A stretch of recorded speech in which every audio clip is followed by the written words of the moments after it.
Good morning, students. In the today's class, we are going to focus our study of the design of the circumferential lap joint. In the previous class, we have covered the design of the longitudinal butt joints. So there are 7 steps. Out of these 7 steps, some steps are similar as we have studied for the longitudinal butt joint. So step number 1 is plate thickness. Plate thickness is given by T equal to PD by 2 sigma T eta plus corrosion allowance. So this step is exactly similar because we have already calculated the plate thickness during the design of the longitudinal joint. So plate thickness will be remain same throughout. So here eta is basically eta L. So eta L is the efficiency of the longitudinal butt joint. Very important. It is not the efficiency of the circumferential butt joint. It is the efficiency of the longitudinal butt joint. It is not the efficiency of the circumferential lap joint. Very important. So we have to use always eta L. Either we are designing the longitudinal butt joint or we are designing the circumferential lap joint. So we have to use eta L, not eta C in this place. So step 2, again the rivet diameter. If the plate thickness calculated in step 1 is greater than 8 millimeter, then we have to use Unwin formula again. So D equal to 6 root T, it is the Unwin formula. Else we equate the crushing resistance of the rivets and the shearing resistance of the rivets. And in any case, D should not be less than T. So we have to equate PS equal to PC, very important. During longitudinal design also we are equating PS equal to PC, not PT equal to PC. We are equating PS equal to PC in both the cases, either the longitudinal butt joint or in the case of circumferential lap joint. So second step is exactly same. This step is exactly same for both joint, either we designing LBJ longitudinal butt joint or we designing CLJ. This step is also same LBJ or CLJ. We have to use eta L over here. Either we are designing circumferential lap joint or we are designing longitudinal butt joint.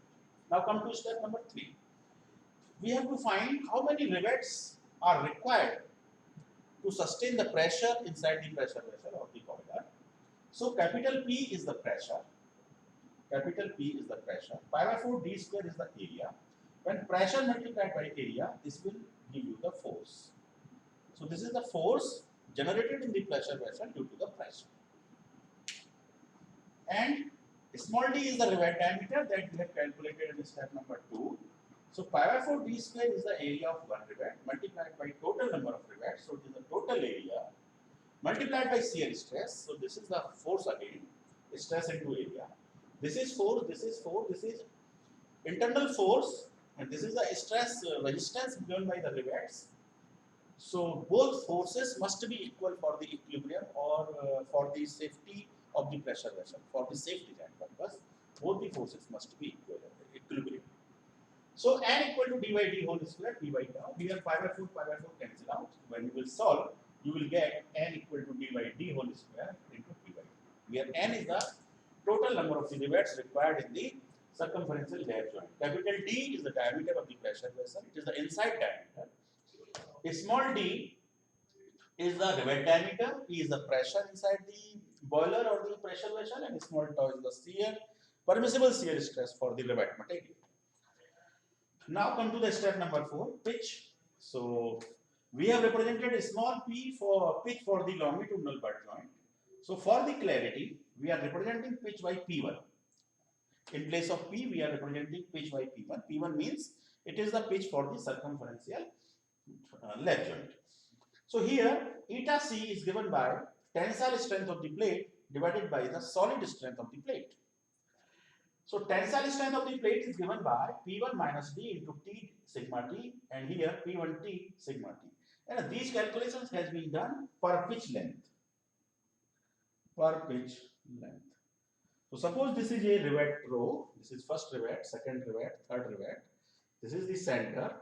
This is the center. So if I draw the horizontal line, so this is the pitch. This is the pitch. So if I subtract half D and half D two times, half D two times, then I will get P1 minus D, P1 minus half D into plate thickness. It is the area multiplied by sigma T. So it is the tensile strength of the plate per pitch length.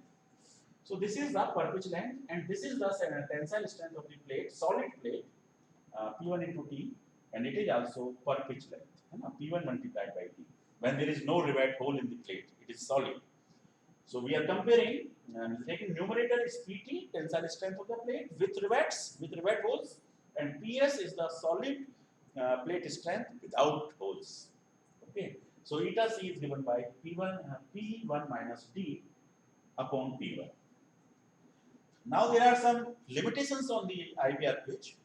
So minimum pitch should not be less than 2D, and maximum pitch should not be less than CT plus 41.28. Here T is the plate thickness, C is the constant, which can be found from the design data book. These limitations you have to check for both type of joints. Either you are calculating pitch for the longitudinal butt joint, or you are calculating the pitch for the circumferential lap joint. Okay. If your calculated pitch is coming less than minimum pitch, then you have to maintain at least the minimum criteria. So you will increase your pitch so that your pitch will lie between P minimum and P maximum. And if your pitch is more than P maximum, then you have to reduce your pitch, which will lie between P minimum and P maximum as per the IBR regulation. Minimum criteria is for making the rivet head, and maximum criteria is for tightness of the joint, so that the joint will not leak, sting will not leak. So these limitations are developed by the IBR regulation. So we have to follow them. Now the step number 5, transverse pitch. As usual, transverse pitch distance between the two consecutive rows is given by 2D if the riveting pattern is chain system, and it is given by 0.33P plus 0.67D if the riveting pattern is zigzag. Now come to the step number 6. Margin as usual बिल्कुल उसी की तरह है, longitudinal joint की तरह. M equal to 1.5D. D is the rivet diameter. Step 7. Overlap of the plates. So overlap of the plates is given by n minus 1 into PT plus 2n, where n is the number of the rows. So you can write it here, n minus 1 into PT plus 2. So here n equal to 1 when it is single riveted. It is single riveted. If n equal to 2 if it is double riveted. Don't confuse with this n and this n. Here the n is the total number of the rivets, and here n is the single riveted. Means there is only one row in the lap joint. And n is equal to 2 when there are 2 rows in the lap joint. If n equal to 3, similarly when there are 3 rows in the lap joint. So n minus 1 into PT. PT is the transverse pitch that we have calculated in step number 5, plus 2m. N is the margin that we have already calculated in step number 6. So by this formula we can find the overlap. Suppose our lap joint is single riveted. So n equal to 1. 1 minus 1 is 0. 0 into PT is again 0. So it is only 2m. So A equal to only 2m in case of single riveted joint. And A equal to, suppose this is double riveted, 2 minus 1, that is 1. So 1 PT, that is PT plus 2m in case of double riveted.